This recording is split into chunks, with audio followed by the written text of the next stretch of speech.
You just got into a meeting to make a small group presentation, and within 60 seconds, you feel like you're in the wrong place at the wrong time, and you don't know how to fix it. Has that ever happened to you? Welcome to Talk to Communicate, where we discuss all things communication, conflict, and negotiation for everyone. I'm Steve Mehta, a communications specialist and an attorney and professional mediator for over 29 years. So, you're about to walk into that critical meeting, and you don't want to blow it. You're worried that you aren't good in group meetings and group presentations. And what if you don't read that room right? Don't worry. The art of reading a room is something anybody can learn to do easily.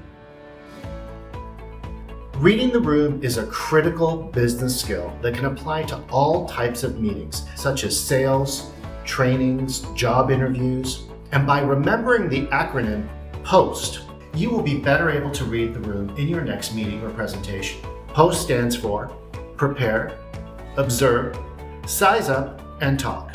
So first, prepare. Beyond the presentation, research the participants beforehand. Know your audience. Be aware of the surroundings of where your meeting will take place. If you're more comfortable with the environment, you're going to be more comfortable with being open to reading the room.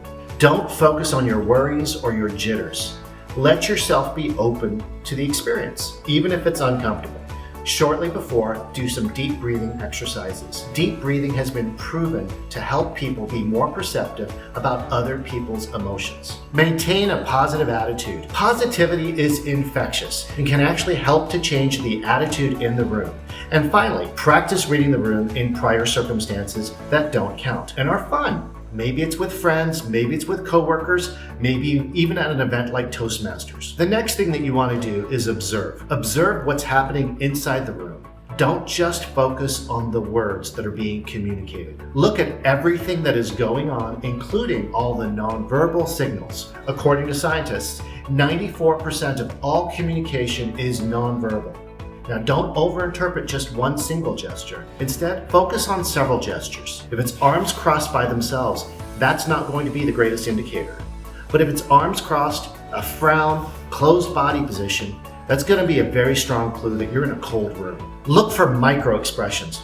Is there a fake smile or a genuine smile? Is there fear or anger? Look at where everyone is sitting. How much space is in between the people? And is there any significance to that spacing? One trick is to find out who is the leader of the room. And one clue to finding the leader of the room is to find out exactly where they're sitting. For example, the President of the United States sits in the center of a large table and not at the end of the table. The center is traditionally the power position. Next, you don't want to just start talking right away. You want to wait for other people to start talking. You wouldn't expect a doctor to come into the room and just diagnose you without having even listened to your symptoms. In communications, there are 10 commandments of listening. And the first one, stop talking. Comment below as to what you think that last one is, and I'll tell you later. Listen to understand and not to state your agenda. It's important to also make sure you take pauses. Most people are afraid of pauses. They tend to overestimate how long they think they're pausing. Don't worry, the pause is okay. Take some time to think. Eliminate distractions and be present in the moment. One way to do that is to make eye contact with people. Take 2 or 3 seconds on each person and then continue on. The next thing that you can do once you've observed the room is you can size up and assess by asking open-ended questions, such as, how did you arrive at this conclusion? Or why do you think this would be a good recommendation? Take in that information and ask yourself, why does this room feel the way it does? Are there reasons outside of what's happening in the room that could change how the room feels? Now, when you've done all of these things, the last one is talk. You are now ready to make your points. Depending on the temperature of the room, you should try to mirror the similar feelings. If this is a serious occasion, try to keep it serious.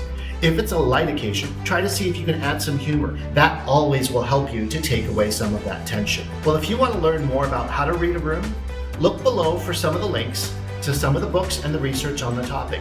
If you found this video helpful, give us a thumbs up and subscribe to see more Talk to Communicate strategies, or just click the videos above. And we'll see you soon.